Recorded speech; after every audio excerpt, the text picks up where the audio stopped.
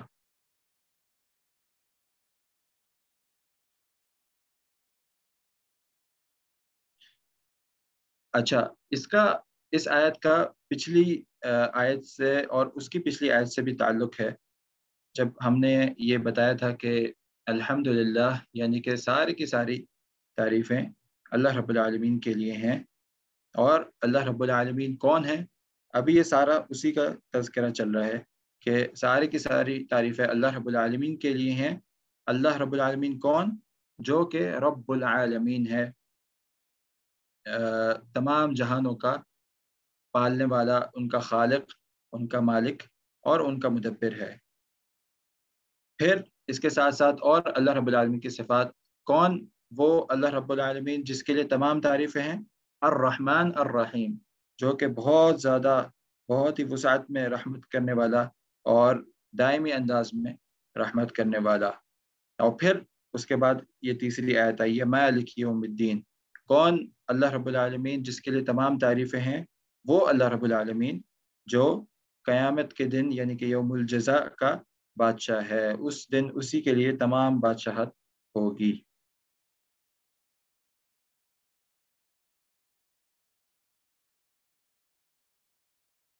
اس کے بعد جو آیت آتی ہے، فرمایا اللہ رب العالمین نے مالک یوم الدین ایاک نعبد و ایاک نستعین۔ کیا مطلب ہوتا ہے ایاک نعبد و ایاک نستعین؟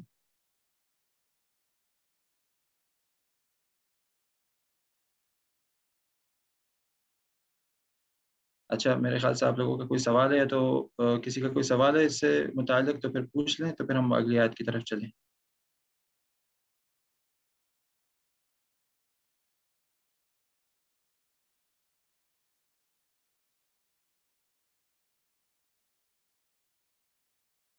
نہیں، اگر تو نیت اس کی ترغیب ہے یعنی کہ وہ بھی نیک عمل کرے، تو انشاءاللہ کوئی حرج نہیں ہے، بلکہ یہ اچھی بات ہے اگر وہ واقعی آ گیا اس کام کی طرف، تو اس کا ثواب بھی انشاءاللہ آپ کو بھی ملے گا۔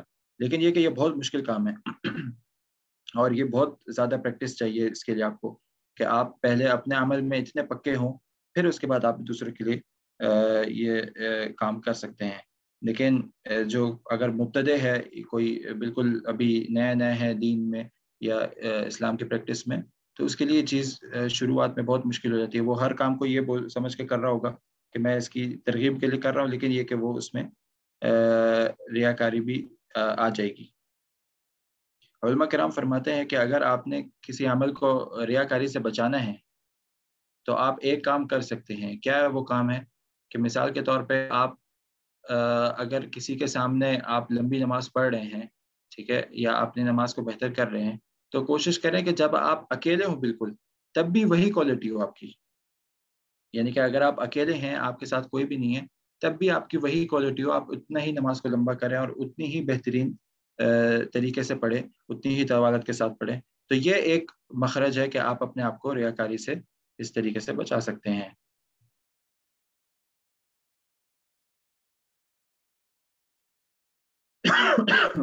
کسی نے پوچھا کہ ریپیٹ کر دیں، کیا چیز ریپیٹ کرنی ہے مجھے بتا دیں.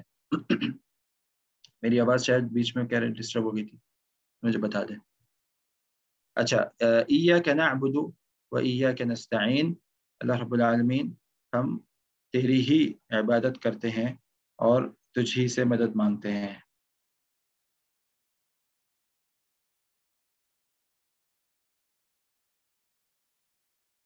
اچھا، اس سے پہلے ایک تعلق علماء کرام بتاتے ہیں کہ جو الرحمن الرحیم جو آیت گزری ہماری، اس کے اور مالک یوم الدین کے درمیان ہے. کیوں اللہ رب العالمین نے الرحمن الرحیم اتنی رحمت والے انداز میں اور اتنے خوبصورت انداز میں اللہ رب العالمین نے ہمیں یہ بتایا کہ اللہ رب العالمین بہت زیادہ رحم کرنے والا اور بڑی وسعت میں رحم کرنے والا اور دائمی انداز میں رحمت کرنے والا، اور فوراً اس کے بعد مالک یوم الدین قیامت کے دن کا مالک. تو اس میں اس آیت میں گویا کہ تھوڑی سی سختی ہے، تھوڑی سی شدت ہے. تو کیوں اللہ رب العالمین نے رحمت کے بعد فوراً اس آیت کو نازل کیا؟ تو اس میں ایک ربط ہے، اس میں یہی ہے جس کو عربی زبان میں کہتے ہیں ترغیب و ترہیب. یعنی کہ انسان کو پہلے ترغیب دلانا کسی چیز کی، یعنی کہ اللہ رب العالمین رحمان ہے، اللہ رب العالمین رحیم ہے. اس سے انسان کے اندر ایک ترغیب ہوتی ہے کہ میں اچھے کام کی طرف سبقت لے جاؤں، میں اچھے کام کی طرف لگتا رہوں. تو اللہ رب العالمین رحمان ہے، اللہ رب العالمین مجھے اور زیادہ میرے اوپر رحم کرے گا اور مجھے اور زیادہ ہدایت نامہ دے گا. اور اس کے مقابلے میں فوراً اس کے بعد آ جاتا ہے مالک یوم الدین کہ اللہ رب العالمین یوم الجزا کا بھی مالک ہے، یعنی کہ وہ دن جس دن عدل اور انصاف ہوگا.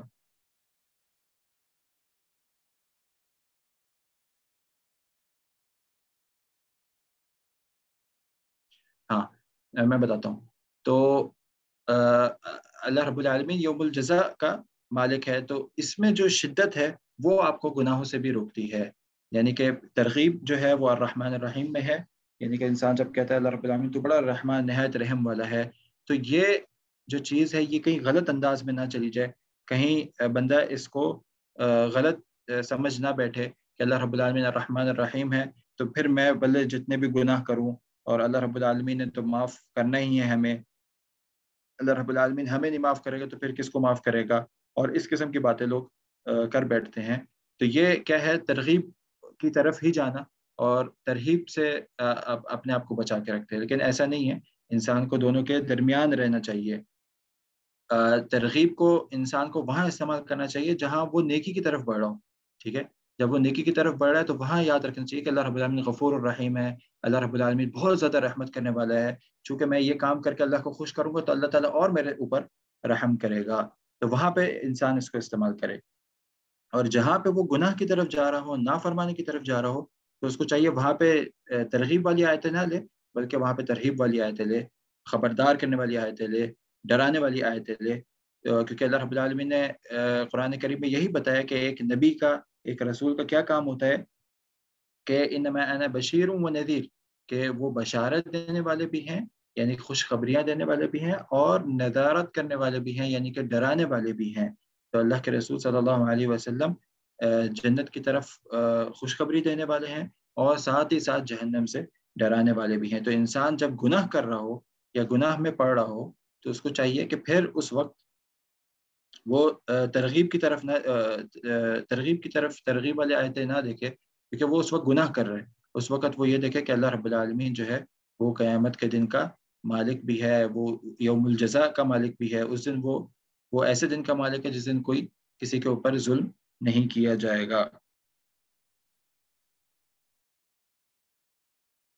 اور یہی بات ہمیں اس آیت سے بھی پتہ چلتی ہے کہ جس میں اللہ رب العالمین نے فرمایا کہ نبئ عبادی انی انا الغفور الرحیم، کہ اے پیغمبر صلی اللہ علیہ وسلم میرے بندوں کو بتا دیجئے کہ انی انا الغفور الرحیم، کہ بے شک میں بہت زیادہ گناہوں کو معاف کرنے والا ہوں. اور ساتھ ہی ساتھ فوراً کیا بتایا، وَأَنَّ عَذَابِي هُوَ الْعَذَابُ الْأَلِيمُ، اور ساتھ ساتھ یہ بھی بتا دیجئے کہ میرا جو عذاب ہے وہ بھی سب سے زیادہ سخت عذاب ہے. تو لہٰذا یہاں پہ بھی اللہ رب العالمین نے جس طریقے سے ترغیب اور ترہیب کو ساتھ ساتھ رکھا کہ انسان یہ نہ ہو کہ انسان ترغیب کی آیتوں کو لیتا رہے اور اللہ رب العالمین سے ایک رحمت کی امید لے کر اور وہ گناہوں میں پڑ جائے. نہیں، یہ مقصد نہیں ہے. اگر آپ اس طریقے سے کر رہے ہیں، اس کا مطلب آپ نے قرآن کی آیتوں کو غلط طریقے سے سمجھا. ترغیب آپ کو صرف اس چیز میں ہی آگے بڑھنے کے لیے ہے، جیسا کہ آیا ہے سابقوا الی مغفرۃ من ربکم وجنۃ عرضها السماوات والارض، کہ سبقت لے جاؤ ایک دوسرے سے آگے اور اپنے رب کی مغفرت کی طرف ایک دوسرے سے کمپٹیشن کرو، ایک دوسرے سے آگے نکلو، اور اس جنت کی طرف جس کا جو حجم ہے وہ آسمان اور زمین کے برابر ہے. تو وہاں پہ انسان ترغیب والی آیتیں کرے کہ ٹھیک ہے، میں اگر صرف فرض نماز پڑھوں تو اب انشاءاللہ کل سے میں سنتوں کی طرف بھی آؤں گا، اگر میں سنتیں بھی پوری کر رہا ہوں تو اب انشاءاللہ میں سنت غیر موقدہ کی طرف آؤں گا، اگر میں وہ بھی پوری کر رہا ہوں تو پھر میں انشاءاللہ تہجد کی طرف آؤں گا. تو اس طریقے سے وہاں پہ ترغیب کو استعمال کرے. اور اگر یہ گناہوں کی طرف اس کو لے کے جا رہے تو پھر وہاں پہ فوراً خبردار ہو جائے کہ اس کا مطلب ہے شیطان کا وار ہے. یہ پھر آپ کے لیے ترغیب والی آیت نہیں ہے، بلکہ یہ شیطان کا وار ہے آپ کے اوپر کہ وہ آپ کو گناہوں کی طرف لے کے جا رہا ہے اور وہ بول رہا کہ اتنے سے گناہ سے کچھ نہیں ہوتا اور یہ معاف ہو جائے گا. تو یہ چیز صحیح نہیں ہے. ابن قیم رحمہ اللہ اپنی کتاب میں فرماتے ہیں نا کہ گناہوں کے بارے میں بتاتے ہیں کہ گناہ جو کبیرہ گناہ ہوتے ہیں، صغیرہ گناہ ہوتے ہیں. تو وہ صغیرہ گناہ کے بارے میں بتا رہے تھے کہ صغیرہ گناہ انسان کر جاتا ہے کبھی کبھار، لیکن یہی سوچ کے کر رہا ہوتا ہے کہ وہ اللہ رب العالمین اس کو معاف کر دے گا. لیکن اس کی یہ جو جرت کرنا ہے اپنے رب کے سامنے، اپنے رب کی زمین پہ کھڑا ہو کے اپنے رب کی نعمتیں کھاتے ہوئے کہ وہ اپنے رب کی نافرمانی کرے، اس کی یہ جو جرت ہے اللہ رب العالمین کے سامنے، یہ جرت اس کو صغیرہ گناہ سے کبیرہ گناہ میں لے جا سکتی ہے. یعنی کہ انسان بولے کہ میں اللہ رب العالمین کی زمین پہ کھڑا ہوا ہوں، اللہ رب العالمین واقعی میرا بادشاہ ہے اس دنیا میں بھی، اور اگر وہ چاہے تو اس لمحے ہی میری جان نکال سکتا ہے. اور پھر بھی وہ جان بوجھ کے کوئی گناہ کرے، جان بوجھ کے کوئی گناہ کرے جس کے پاس اس کا اختیار ہے. کچھ گناہ ایسے ہو جاتے ہیں انسان کی بے دھیانی میں، تو وہ تو انشاءاللہ امید ہے کہ اللہ رب العالمین معاف کر دے گا. لیکن جو جان بوجھ کے جو گناہ ہوتے ہیں، جو انسان پورے اصرار کے ساتھ کر رہا ہوتا ہے، وہ اس کی یہ جو جرت ہے نا، یہ جرت ہو سکتا ہے قیامت کے دن اللہ رب العالمین اس سے پوچھ لے کہ میں نے تمہارے اوپر اتنی ساری نعمتیں کی، تو پھر تم نے یہ گناہ کیوں کیا؟ تو پھر اس کا کوئی جواب ہمارے پاس نہیں ہوگا. تو پھر وہاں پہ ہو سکتا ہے یہ چھوٹا گناہ بھی بڑا بن جائے کیونکہ انسان نے اس کے اوپر اتنی جرت کی.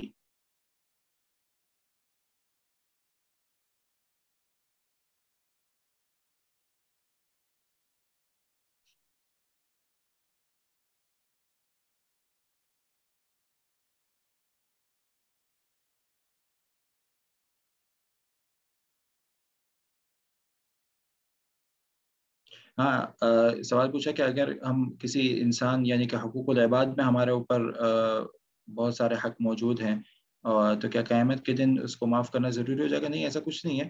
اللہ رب العالمین، اس میں دو چیزیں ہیں. ایک یہی ہے کہ یا تو وہ انسان وہی گناہ واپس یہی ہے کہ حقوق العباد میں کمزور رہا، لیکن یہ کہ وہ اس کے اختیار میں نہیں تھا اور وہ اس کی قدرت نہیں رکھتا تھا، تو اللہ رب العالمین جس کے اوپر ظلم ہوا ہے اس کو اتنا بڑا بدلہ دے دے گا کہ وہ اس بدلے کو چھوڑ دے گا اور وہ اس کو جو جزا دی جائے گی اس کے بدلے، اس میں وہ خوش ہو جائے گا. لیکن یہ کہ اگر واقعی وہی مصر ہو کے اس کے اوپر کسی نے کسی کے اوپر ظلم کیا ہے کہ اپنے اختیار میں رہ کے اس نے جان بوجھ کے کسی کو تکلیف پہنچائی ہے، ظلم کیا اس کے اوپر، تو پھر وہ پورا بدلہ اس دن لیا جائے گا. اس دن کسی قسم کا ظلم کسی اور کے اوپر نہیں کیا جائے گا بلکہ اس سے پورا بدلہ لیا جائے گا. اس میں وہ حدیث بھی ہمیں ملتی ہے نا کہ اللہ کے رسول صلی اللہ علیہ وسلم نے فرمایا کہ مفلس کون ہے، یعنی کہ جس کو ہم غریب کہتے ہیں، غریب کون ہے، غریب شخص کون ہے؟ صحابہ کرام نے بولا کہ اللہ کے رسول، ہمارے نظر میں تو غریب وہی ہے، مفلس وہی ہے جس کے پاس پیسے نہیں ہوتے، جس کے پاس مال و دولت نہیں ہے، اس کے پاس روزمرہ کا جو اس کا استعمال ہے، اس کا جو خرچ ہے، وہ اتنا جمع نہیں کر پاتا. مفلس ہماری نظر میں وہ ہے. تو اللہ کے رسول نے بولا نہیں، اصل میں مفلس وہ نہیں ہے، بلکہ اصل میں مفلس تو وہ شخص ہے کہ جو تہامہ پہاڑ کے برابر اپنی نیکیاں قیامت کے دن لے کے آئے گا. تہامہ پہاڑوں کا ایک بہت بڑا سلسلہ ہے، تو اس کے برابر اپنی نیکیاں لے کے آئے گا قیامت کے دن. اور یعنی کہ اس کا مطلب یہ ہے کہ اتنا زیادہ نیکیاں ہوں گی کہ جو بھی شخص اس کو دیکھے گا وہ یہ بولے گا کہ انشاءاللہ یہ جنت میں جائے گا. لیکن جیسے ہی اس کا فیصلہ ہو جائے گا تو پھر پیچھے سے آواز آئے گی کہ اللہ رب العالمین اس نے مجھے مارا تھا، اللہ رب العالمین اس نے میرے اوپر ظلم کیا تھا، اکل مال هذا وضرب هذا. تو یہ حدیث میں مثالیں آتی ہیں کہ اس نے میرا مال کھایا تھا، اس نے مجھے مارا تھا، اس نے میرے اوپر ظلم کیا تھا. تو پھر اس وقت نہ درہم ہوگا اور نہ دینار ہوگا. تو اس کا بدلہ کیسے دیا جائے گا؟ اس کی نیکیوں سے دیا جائے گا. پھر اس کی نیکیاں اس کو دی جائیں گی، لوگوں کے اندر بانٹی جائیں گی، یہاں تک کہ لوگ راضی ہو کے جاتے رہیں. اور اس کے بعد یہ شخص کے جو تہامہ پہاڑ کے برابر جو نیکیاں تھی وہ ختم ہو جائیں گی.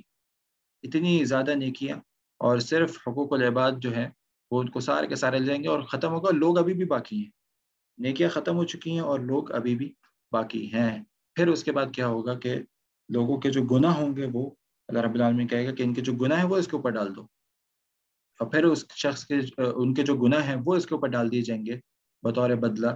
تو پھر آخر کار اس شخص کا انجام یہ ہوگا کہ اس کو اٹھا کے جہنم میں پھینک دیا جائے گا. یعنی کہ وہ شخص جو اتنی عمل کر کے، اور عمل بھی وہ جو قابل قبول تھے. یعنی کہ ابھی ہم اپنی زندگی میں اگر دیکھیں تو ہمارے کتنے اعمال ہیں جو قابل قبول ہیں، جو اتنے وزن کے ہوں قیامت کے دن، جو واقعی تہامہ پہاڑ کے برابر ہوں. تو سوچ کے ہی ڈر لگتا ہے کہ واقعی ہمارے اعمال اس لائق بھی ہیں کہ نہیں کہ ان کا اتنا زیادہ وزن ہوگا. تو ایک شخص کا اتنا زیادہ واقعی اعمال ہوں اور اس کا اتنا وزن ہو، اور اس کے بعد اس کے ساتھ یہ حالت ہو کہ اس کا آخر کا ٹھکانہ جہنم میں جائے. تو اس کا مطلب یہ ہے کہ اللہ رب العالمین بتانا چاہ رہے ہیں ہمیں اس دنیا میں کہ یہ ایسی چیز ہے کہ جو آپ جتنے بھی اعمال کر لو، لیکن یہ ایک چیز میں اگر آپ کمزور رہے تو ہو سکتا ہے یہ آپ کو اٹھا کے آپ کو جہنم میں پھینک دے، یہ آپ کی جان نہ چھوڑے گی. تو بہت زیادہ ضروری ہے کہ حقوق العباد کا بھی خیال رکھا جائے. اچھا، تو اگلی آیت کی طرف انشاءاللہ چلتے ہیں. اگلی آیت میں اللہ رب العالمین نے فرمایا ایاک نعبد و ایاک نستعین. بندہ کہتا ہے کہ اللہ رب العالمین ہم تیری ہی عبادت کرتے ہیں اور تجھ ہی سے مدد مانگتے ہیں. ایاک جو ہے وہ اصل میں ایاک نعبد جو اصل میں ہے وہ ہے نعبدک. ٹھیک ہے. اب پھر میں تھوڑا سا لینگویج میں جا رہا ہوں. میں پچھلی تھوڑا سا ایک دو کلاسز سے محسوس کر چکا کہ جب بھی میں لینگویج میں جاتا ہوں تو پھر آپ لوگ تھوڑا سا اس کو شاید نہیں سمجھ پا رہے. تو میں انشاءاللہ اختصار کے ساتھ اس کو تھوڑا سا واضح کروں گا، کیونکہ اصل میں یہ لینگویج عربی زبان کے جو قواعد ہیں یہ تفسیر میں بہت زیادہ مدد کرتے ہیں ہماری. تو یہاں پہ جو اصل لفظ ہے وہ ہوتا ہے نعبدک، یعنی کہ ہم تیری عبادت کرتے ہیں. ٹھیک ہے. نعبدک فعل مضارع آ گیا، اور فعل فاعل اور مفعول اس میں ساری چیزیں آ جائیں گی. نعبدک یعنی کہ ہم تیری عبادت کرتے ہیں. ٹھیک ہے. لیکن یہ آخری میں جو کاف ہے اس کو پہلے لے آئے اللہ رب العالمین اور اس کو ایاک کے ساتھ جوڑ دیا. تو یہ ہو گیا ایاک نعبد. یعنی کہ اب معنی اس سے فائدہ کیا ہوا کاف کو پہلے لانے کا؟ اب ہم اس کا ترجمہ اس طریقے سے کر سکتے ہیں کہ ہم تیری ہی عبادت کرتے ہیں. یعنی کہ پہلے ترجمہ کیا ہوتا؟ اگر یہ ہوتا صرف نعبدک ونستعینک تو پھر ترجمہ ہوتا کہ ہم تیری عبادت کرتے ہیں اور تیرے سے مدد مانگتے ہیں.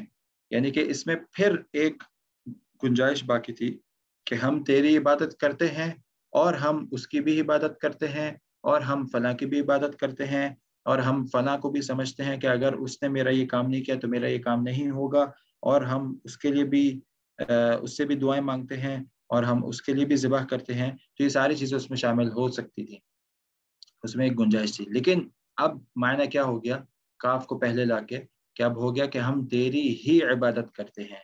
یہ صرف جو ہی ہے اس نے ہمیں یہ فائدہ دیا کہ اب ہم جب کہ تیری ہی عبادت کرتے اب تیرے علاوہ ہم کسی کی عبادت نہیں کرتے. اس میں اب یہ معنی شامل ہو گیا کیونکہ ہم سارے کی ساری ہماری جو عبادت ہے وہ خاص ہے تیرے لیے.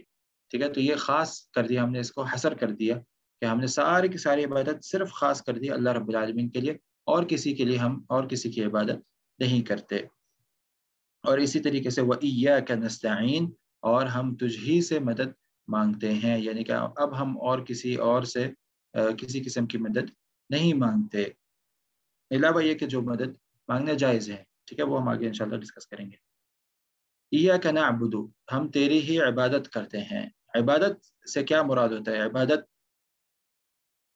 کا کیا مطلب ہوتا ہے؟ عبادت کہتے ہیں ہر وہ قول کو یا ہر وہ عمل کو کہ جو اللہ رب العالمین جس سے راضی ہو جائے، وہ عبادت ہے۔ ہر وہ قول یعنی کہ ہر وہ جملہ یا ہر وہ فعل، ہر وہ کام کہ جس سے اللہ رب العالمین راضی ہو جائے۔ تو یہ جو تعریف ہے، یہ عبادت کی تعریف ہے کہ ہر وہ قول اور ہر وہ فعل جس سے اللہ رب العالمین راضی ہو جائے، یہ عبادت ہے۔ اب ہمیں کیسے پتہ چلے گا کہ اللہ رب العالمین کس قول سے راضی ہو رہے ہیں، اور کون سے ایسے اقوال ہیں جس سے ہم سمجھتے ہیں کہ اللہ رب العالمین راضی ہو رہے ہیں لیکن در حقیقت اللہ رب العالمین اس سے ناراض ہو رہا ہے؟ تو یہ کیسے پتہ چلے گا ہمیں؟ یہ ہمیں پتہ چلے گا اگر ہم وہی سارے اعمال کریں عبادت میں کہ جو کہ پیارے پیغمبر محمد رسول اللہ صلی اللہ علیہ وسلم ہمیں بتا کے جا چکے ہیں۔ تو اس لیے یہ جو شرط ہے عبادت میں، یہ بہت زیادہ ضروری ہے، جو کہ بہت سارے لوگ اس میں یہ شرط لگانا بھول جاتے ہیں کہ وہ عبادت کیسے کرتے ہیں جیسے ان کے سمجھ میں آتا ہے، جیسے ان کے دماغ میں بات آ جاتی ہے، وہ اس طریقے سے اللہ رب العالمین کو خوش کرنے کی کوشش کرتے ہیں، لیکن بہت سارے مقامات پہ وہ اللہ رب العالمین کو ناراض کر رہے ہوتے ہیں۔ وہ خوش کرنا چاہتے ہیں لیکن وہ اللہ رب العالمین کو ناراض کر رہے ہوتے ہیں۔ تو ایسے یہ ہمیں کیسے پتہ چلے گا؟ یہ ہمیں ایسے پتہ چلے گا، اور یہ اللہ رب العالمین نے بتا بھی دیا کہ اللہ رب العالمین نے اپنے پیغمبر کو بھیجنے کا مقصد ہی یہ تھا کہ پیغمبر وہ سارے کام کر کے دکھا دیں کہ جس سے اللہ رب العالمین خوش ہوتا ہے۔ اور اللہ کے رسول صلی اللہ علیہ وسلم نے اپنا یہ حق جو ہے یہ پورے طریقے سے ادا کیا کہ اللہ رب العالمین نے وہ ساری چیزیں بتا دی کہ جس سے اللہ رب العالمین خوش ہوتا ہے، اور اس کے علاوہ جو چیزیں ہیں جو کہ اللہ کے رسول سے ثابت نہیں ہیں، اس کا مطلب ہے کہ اللہ رب العالمین اس سے راضی نہیں ہوگا۔ تو وہی طریقہ، وہی طریقے سے اسی وقت ہمیں کرنا چاہیے جس وقت اللہ کے رسول صلی اللہ علیہ وسلم نے اس عبادت کو کیا ہے، تبھی جا کے ہم یہ یقین کے ساتھ کہہ سکتے ہیں کہ اب جا کے اللہ رب العالمین اس سے راضی ہوگا، کیونکہ اللہ کے رسول اللہ رب العالمین نے جس کو ہمارے لیے سب سے بہترین نمونہ بنایا، ہم نے اسی کے پیچھے چلتے ہوئے اس عمل کو انجام دیا ہے۔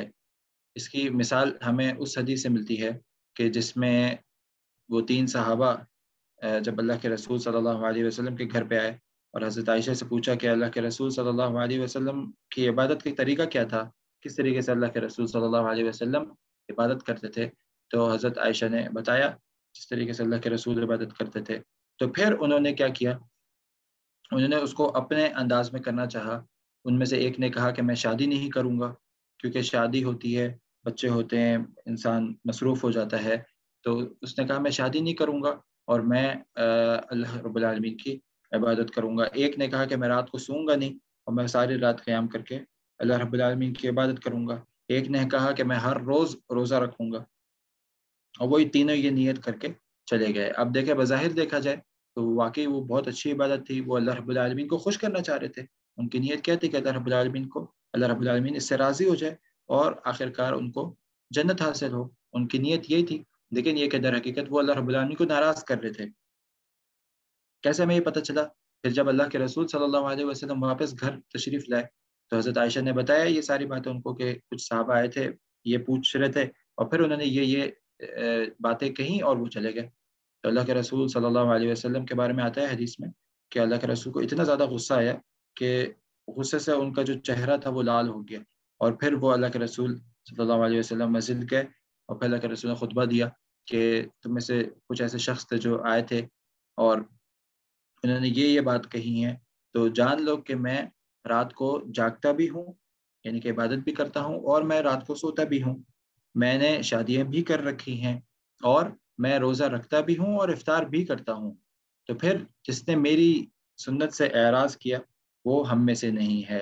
تو یہاں پہ ہمیں واضح طور پہ اللہ کے رسول صلی اللہ علیہ وسلم نے بتا دیا کہ آپ نے جو بھی عبادت کرنی ہے اگر اس پہ اللہ کے رسول صلی اللہ علیہ وسلم کی مہر شامل نہیں ہے، اگر اس پہ اللہ کے رسول صلی اللہ علیہ وسلم کی تصدیق شامل نہیں ہے، اگر اس پہ اللہ کے رسول صلی اللہ علیہ وسلم کی صداقت شامل نہیں ہے، تو پھر وہ عمل قابل قبول نہیں ہوگا۔ اور اگر اس پہ اللہ کے رسول صلی اللہ علیہ وسلم کی مہر لگی ہوئی ہے تبھی جا کے وہ عمل قابل قبول ہوگا قیامت والے دن، اس سے اللہ رب العالمین واقعی راضی ہوگا۔ قرآن کریم میں بھی بہت ساری ایسی آیتیں ہمیں ملتی ہیں جس میں اللہ رب العالمین نے فرمایا قُلْ هَلْ أُنَبِّئُكُمْ بِالْأَخْسَرِينَ أَعْمَالًا، کہ کیا میں تمہیں ایسے بندوں کے بارے میں نہ بتاؤں کہ جو خسارے میں ہیں، الَّذِينَ ضَلَّ سَعْيُهُمْ فِي الْحَيَاةِ الدُّنْيَا وَهُمْ يَحْسَبُونَ أَنَّهُمْ يُحْسِنُونَ صُنْعًا، کہ جو دنیا میں عمل کر کر کے تھک جانے والے تھے اور وہ یہ سمجھتے تھے کہ أَنَّهُمْ يُحْسِنُونَ صُنْعًا، کہ وہ سب سے بہترین عمل کر رہے ہیں۔ یعنی کہ اللہ رب العالمین نے یہ بتایا کہ بہت سارے ایسے لوگ ہیں جو عمل کرتے ہیں واقعی اور عمل کر کر کے تھک جاتے ہیں، لیکن یہ کہ وہ عمل کا ان کو کوئی بدلہ نہیں دیا جائے گا۔ کیوں نہیں دیا جائے گا؟ کیونکہ انہوں نے صحیح طریقے سے وہ عمل نہیں کیا جس طریقے سے اس عمل کو کرنے کا حق تھا۔ اللہ رب العالمین نے 1400 سال پہلے ہی یہ بات واضح کر دی تھی کہ عمل وہی قابل قبول ہوگا، عبادت وہی قابل قبول ہوگی۔ جیسے ہم نے کہا ایاک نعبد، ہم تیری ہی عبادت کرتے ہیں، تو عبادت وہی قابل قبول ہوگی کہ جو اللہ کے رسول صلی اللہ علیہ وسلم کے طریقے پر ہوگی۔ تو عبادت جو ہے اس کے قبول ہونے کی 2 شرطیں علماء کرام بتاتے ہیں۔ ایک یہ، سب سے پہلی یہ کہ اس عبادت میں اخلاص شامل ہو، ٹھیک ہے، اس میں کسی قسم کی ریاکاری نہ شامل ہو، وہ عمل جو ہے وہ خاص اللہ رب العالمین کے لیے ہو۔ جیسے کہ ہم اس پہ گفتگو کر بھی چکے ہیں کہ ریاکاری جو ہے وہ عمل کو برباد کر دیتی ہے، چاہے وہ آپ کا عمل عالم بننے کا ہو، علم حاصل کرنے کا ہو، چاہے وہ عمل شہادت پانے کا ہو، یا وہ جتنا بھی بڑا عمل ہو، وہ اگر اس میں ریاکاری شامل ہے تو وہ عمل آپ کا برباد ہے۔ اور دوسری شرط کیا ہے؟ پہلی شرط ہو گئی کہ اس میں اخلاص ہو، وہ عمل خالصتاً اللہ رب العالمین کے لیے ہو۔ اور دوسری شرط کیا ہے؟ کہ وہ عمل خاص طور پہ اسی طریقے سے ہو جس طریقے سے اللہ کے رسول صلی اللہ علیہ وسلم نے اس کو انجام دیا ہے۔ اگر وہ اسی طریقے پر ہے تو یہ 2 شرط آپ کی مکمل ہو گئی، تو پھر انشاءاللہ آپ کی یہ عبادت قابل قبول ہے۔ دوسرا یہ کہ ہم یہاں پہ اس آیت میں ہم ایک تو یہ کہ اقرار کر رہے ہیں کہ ہم اللہ رب العالمین تیری ہی عبادت کرتے ہیں، یعنی کہ جب بھی ہمیں عبادت کرنی ہوتی ہے، خوش کرنا ہوتا ہے، تو ہم تجھی کو خوش کرتے ہیں۔ کیوں ہم اللہ رب العالمین کی عبادت کرتے ہیں؟ کیونکہ ہمارا یہ عقیدہ ہے کہ اللہ رب العالمین ہی ہمارے سارے کام کرتا ہے۔ جب اللہ رب العالمین ہی ہمارے سارے کام کرتا ہے، اللہ رب العالمین ہی ہمارا رب ہے، ہم پہلے اس کو ڈسکس کر چکے ہیں، رب العالمین، تو چونکہ وہ ہمارا رب ہے اسی لیے ہم صرف اور صرف اسی کی عبادت کرتے ہیں۔ اور یہ بھی آپ کو قرآن کریم میں کئی مقامات پہ مل جائے گا کہ اللہ رب العالمین کی عبادت کرنی چاہیے۔ کیوں؟ کیونکہ اللہ رب العالمین ہی تمہارا خالق ہے، اللہ رب العالمین ہی تمہیں رزق دیتا ہے، اللہ رب العالمین تم سے کسی قسم کا رزق نہیں چاہتا بلکہ وہی تمہیں رزق دیتا ہے، لہٰذا ہمیں چاہیے کہ ہم اللہ رب العالمین کی ہی عبادت کریں۔ تو اس میں ایک تو اقرار بھی ہے کہ اللہ رب العالمین واقعی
السلام علیکم. السلام علیکم.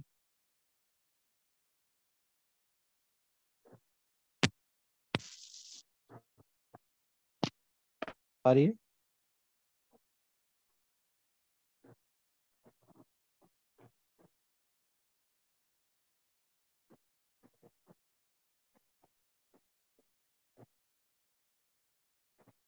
السلام علیکم. میری آواز صاف آ رہی ہے؟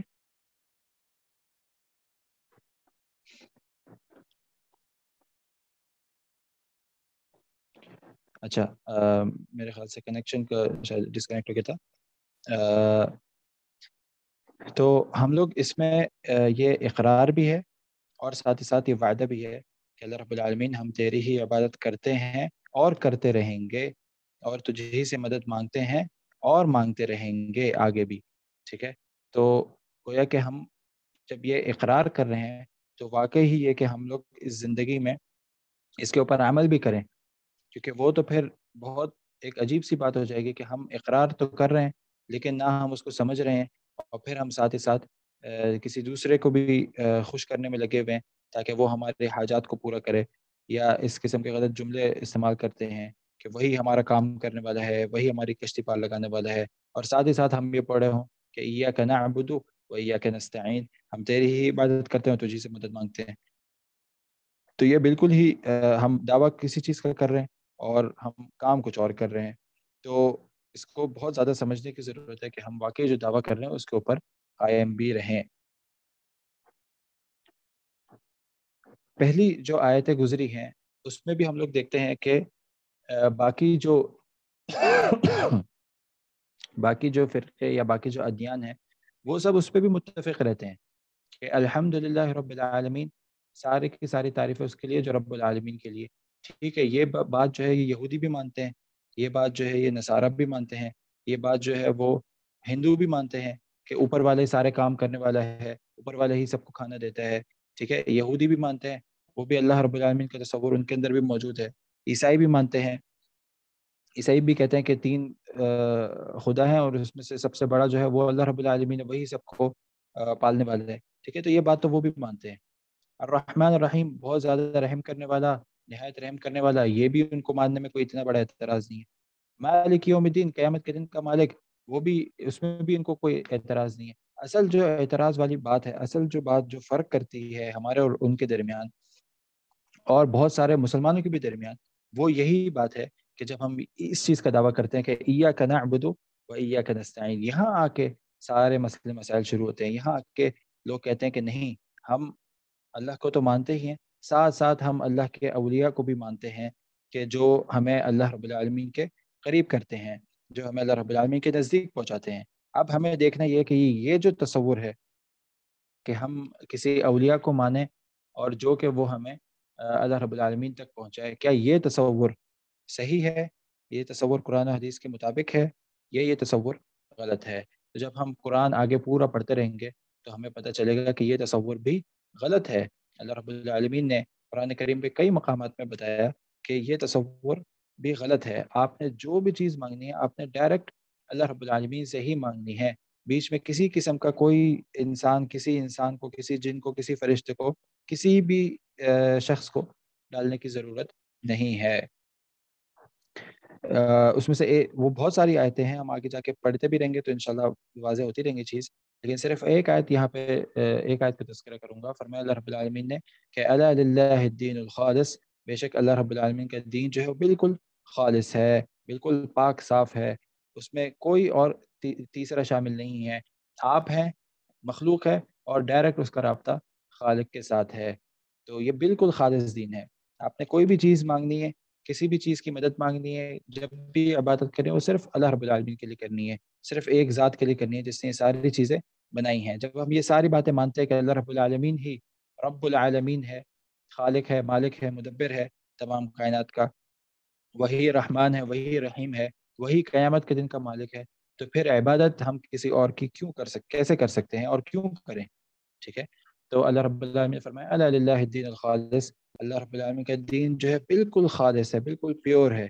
والذین تدعون من دونه اولیاء، اور تم جن کو اللہ کے علاوہ پکارتے ہو، والذین تدعون دعا، جن کو پکارتے ہو تم، من دونہ، اللہ کے علاوہ، اولیاء، جو کہ اللہ کے ولی ہیں، ٹھیک ہے، اللہ کے ولی جن کو تم پکارتے ہو اللہ کے علاوہ، ما نعبدہم، تمہارا دعویٰ کیا ہے؟ تم کہتے ہو کہ ہم ان کی عبادت نہیں کرتے، الا لیقربونا الی اللہ زلفا، لیکن یہ کہ صرف یہ ہمیں اللہ کے قریب کرتے ہیں، اللہ کے قریب پہنچاتے ہیں۔ اللہ رب العالمین ان کی سنتا ہے، ہماری نہیں سنتا، تو یہ ہم ان کو خوش کرتے ہیں، تو یہ ہماری بات آگے اللہ رب العالمین تک پہنچاتے ہیں۔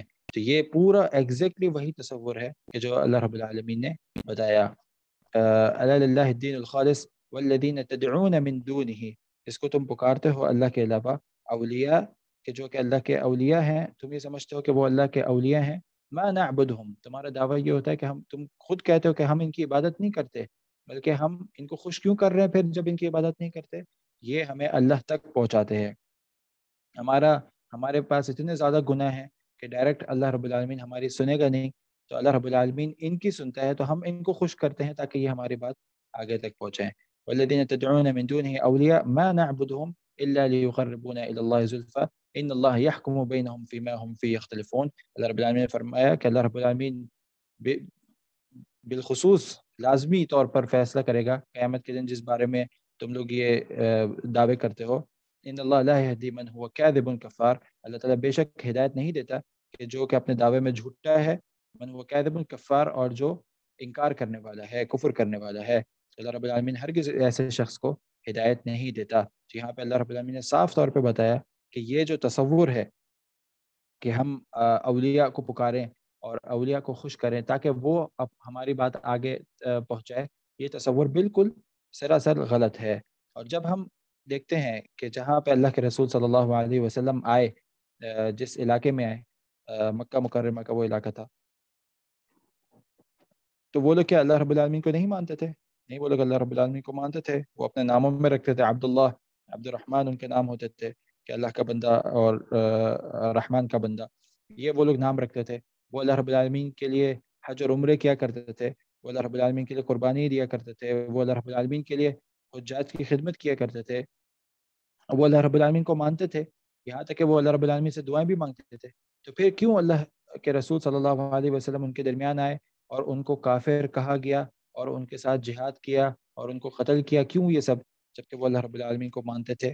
وہ صرف اسی لیے ہی، اسی آیت کو مد نظر رکھتے ہوئے کہ وہ صرف اللہ کو نہیں مانتے تھے، وہ اللہ کے ساتھ ساتھ اور بھی باقی، وہ کہتے تھے یہ 360 بت جو ہیں یہ ان کی بھی عبادت کرتے ہیں۔ کیوں؟ کہ وہی تصور، کیونکہ یہ اللہ کے اولیاء ہیں، اور اس میں سے واقعی ایک جو نام آتا ہے وہ واقعی کیا کرتے تھے، وہ ستوپ لایا کرتے تھے حجاج کو، تو بہت نیک تھے، تو وہ اس لیے مشہور ہوگا لوگوں کے درمیان۔ جب ان کا انتقال ہوا، لوگوں نے ان کا بت بنا کے اور ان کے سامنے آ کے وہی اپنی حاجات رکھتے تھے، تاکہ یہ کہ اللہ رب العالمین ہماری نہیں سنے گا، اللہ رب العالمین ان کی سنے گا، کیونکہ یہ بہت نیک ہے، تو ہم اپنی حاجات ان کے سامنے رکھیں اور یہ ہماری جو حاجات ہے وہ اللہ تک پہنچائے۔ تو ایگزیکٹلی وہی تصور جو آج کل بہت سارے مسلمانوں کے اندر بھی پایا جاتا ہے۔ تو پھر قرآن کریم پورا، ابھی ہم آگے پڑھتے بھی رہیں گے انشاءاللہ، کہ اس چیز سے بھرا ہوا ہے کہ ایسی کسی بھی تصور کی ہمیں ضرورت نہیں ہے، بلکہ آپ کے جتنے بھی گناہ ہیں اللہ رب العالمین ڈائریکٹ آپ کی سننے والا ہے۔ اس میں وہ آیت جو ہے وہ بہت زیادہ ضروری بھی ہے، اور اکثر میں اس کا حوالہ بھی دیا کرتا ہوں۔ فرمایا اللہ رب العالمین نے کہ وَإِذَا سَأَلَكَ عِبَادِي عَنِّي، کہ جب بھی اتنا، مطلب یہ ابھی تھوڑا سا جس کو عربی آتی ہے، جس کو سمجھ میں آتی ہے، اس کو پتہ چلے گا کتنا یہ خوبصورت انداز ہے جس میں اللہ رب العالمین بتانا چاہ رہے ہیں اپنے بندوں کو۔ اللہ رب العالمین فرماتے ہیں کہ پیارے پیغمبر سے کہ اے نبی صلی اللہ علیہ وسلم، جب بھی یہ آپ سے میرے بارے میں پوچھیں، وَإِذَا سَأَلَكَ عِبَادِي عَنِّي، جب بھی آپ سے یہ میرے بندے جو ہیں وہ میرے بارے میں پوچھیں، فَإِنِّي قریب، تو ان سے فرما دیں، میرے بندوں سے فرما دیں کہ میں بہت زیادہ قریب ہوں، میں ہمیشہ آپ کے بہت زیادہ قریب ہوں۔ اجیب دعوت الداعی اذا دعان، میں ہمیشہ اپنے بندے کی پکار کو سنتا ہوں جب بھی وہ مجھے پکارے، جتنا بھی وہ گناہ گار ہو، جتنا بھی گناہوں میں ڈوبا ہوا ہو، جتنا بھی وہ برا شخص ہو، لیکن وہ جب بھی مجھے پکارتا ہے میں فوراً اس کی پکار کو سنتا ہوں۔ فَلْيَسْتَجِيبُوا لِي، ہاں لیکن شرط بھی آگے، کیوں کب سنتا ہوں؟ جب وہ بھی میری سنیں. فَلْيَسْتَجِيبُوا لِي، تو وہ بھی میری سنیں. وَلْيُؤْمِنُوا بِي، اور وہ میرے اوپر پورے مکمل طریقے سے ایمان بھی لے کر آئے. تو یہ دو شرطیں اللہ رب العالمین نے سامنے رکھی کہ وہ میرے اوپر ایمان بھی لے کر آئے اور وہ بھی میری بات سنیں. جب وہ اس چیز پہ تیار ہو جائے تو پھر ہو ہی نہیں سکتا کہ آپ اللہ رب العالمین کو پکارا اور اللہ رب العالمین آپ کی کسی بات کو رد کرے. تو یہاں پہ بس ہم اکتفا کرتے ہیں، ہمارا ٹائم زیادہ ہو گیا، باقی انشاءاللہ یہاں سے کل مکمل کریں گے.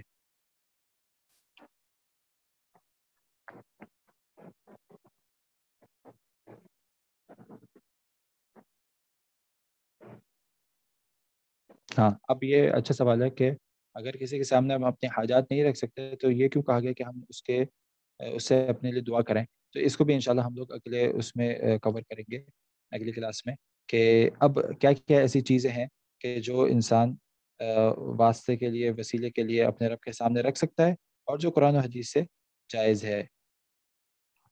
اس میں 3 چیزیں ہیں، ویسے میں ابھی آپ کو بتا دیتا ہوں، باقی کل انشاءاللہ اس کو تفصیل کے ساتھ وہ کریں گے.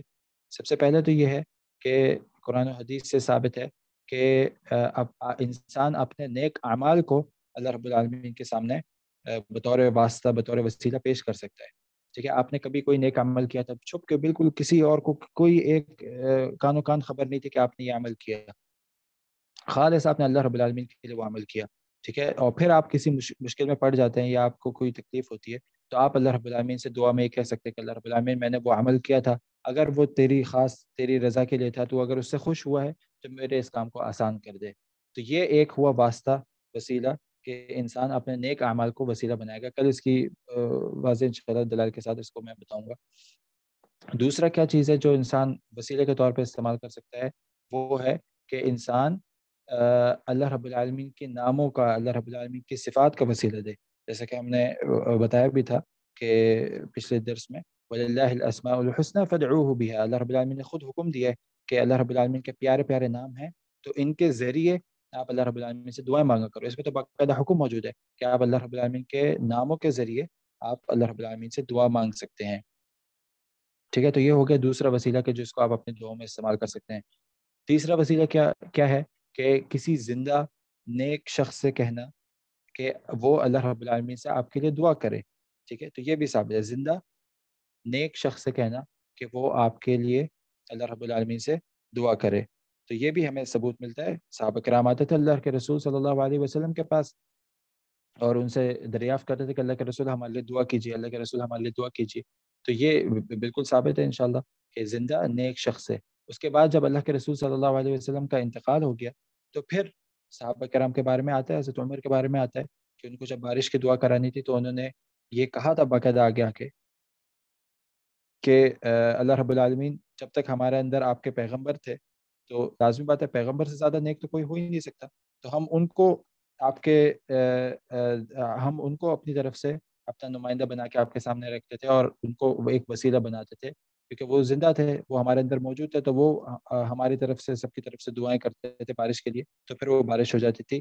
لیکن اب وہ ہمارے اندر موجود نہیں ہے تو ہم ان کے جو سب سے قریبی شخص ہے، قریبی رشتہ دار ہے، ان کو ہم آپ کے سامنے رکھتے ہیں. تو اللہ کے رسول کا چونکہ انتقال ہو گیا تھا تو پھر اللہ کے رسول کے سب سے قریبی جو تھے ان کو بلایا گیا اور پھر انہوں نے بارش کی دعا کرائی. تو یہ صحابہ کرام کا عقیدہ تھا کہ کوئی بھی زندہ نیک شخص سے دعا کی درخواست کرنا تو یہ بھی وسیلہ بن سکتا ہے.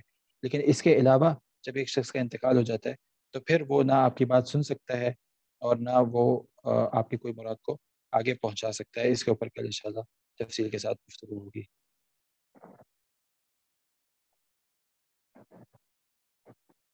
حقوق العباد امپلیمنٹ کیسے کیا جائے؟ حقوق العباد کے لیے وہی دوبارہ یہ کہ اللہ کے رسول صلی اللہ علیہ وسلم نے جیسے کہ فرمایا تھا کہ استفتی قلبک، کہ آپ اپنے دل سے اپنا فیصلہ کراؤ.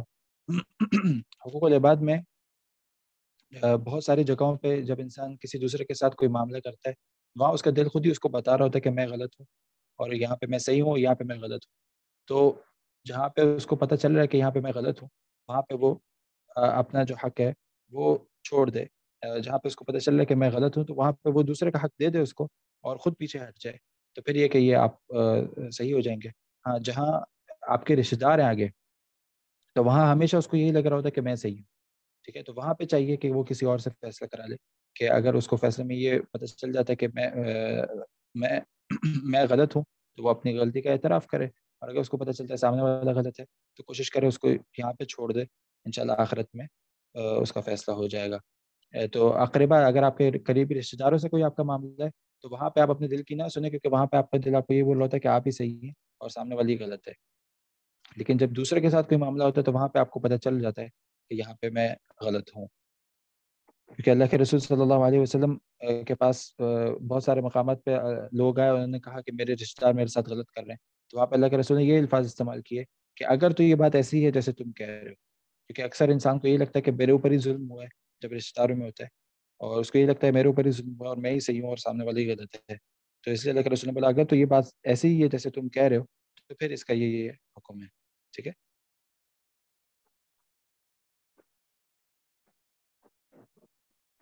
اچھا، ہماری کلاس انشاءاللہ مکمل ہو چکی ہے، تو جو جانا چاہے وہ جا سکتا ہے۔ اللہ پر ایمان لانے سے مراد کیا ہے؟ ایمان انشاءاللہ اس کو بھی آگے درس میں آئے گا، جیسے اس حساب سے ہم انشاءاللہ لے کے چلیں گے، یہ بہت بڑا موضوع ہے۔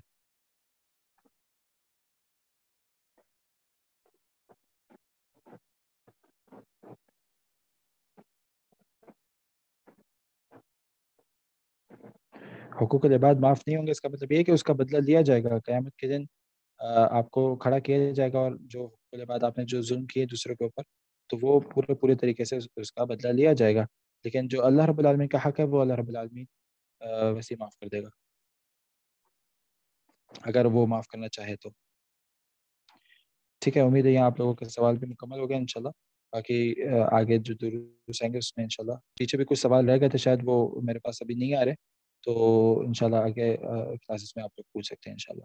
ٹھیک ہے، پہ یہاں پہ اکتفا کرتے ہیں۔ سبحان ربک رب العزت عما یصفون، سلام علی المرسلین، الحمد للہ رب العالمین، جزاکم اللہ خیر، السلام علیکم ورحمۃ اللہ وبرکاتہ۔